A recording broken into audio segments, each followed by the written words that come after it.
చెప్పండి సార్.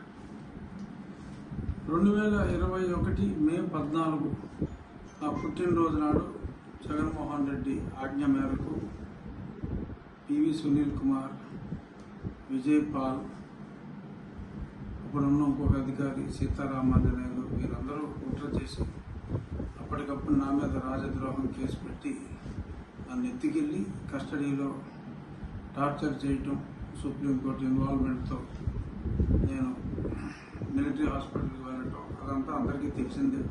నన్ను చంపాలని చూడటం, ఆ గుంటూరు హాస్పిటల్ సూపరింటెండెంట్ దొంగ రిపోర్ట్లు ఇవ్వటం, దాన్ని మిలిటరీ హాస్పిటల్ హైకోర్టు న్యాయమూర్తి పర్యవేక్షణలో, అప్పుడు రిజిస్ట్రార్ జనరల్ తర్వాత న్యాయమూర్తి అయ్యారు, వారి పర్యవేక్షణలో జరిగిన రిపోర్ట్స్లో ఏం చెప్పారు ఇవన్నీ కూడా పెట్టి నన్ను ఏ విధంగా హింసించింది, వీరి మీద ప్రేరేపించిన ముఖ్యమంత్రి మీద, వీరందరి మీద చర్యలు తీసుకోవాలి, కేసు బుక్ చేయాలని చెప్పి ఈరోజు నేను గుంటూరు ఎస్పీ గారికి కంప్లైంట్ ఇవ్వటం జరిగింది.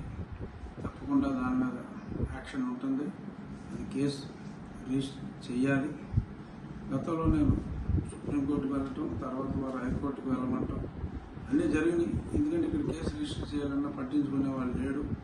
అందుకని కేసు రిజిస్ట్రేషన్ చేయడానికి నేను కోర్టులను ఆశ్రయించవలసి వచ్చింది.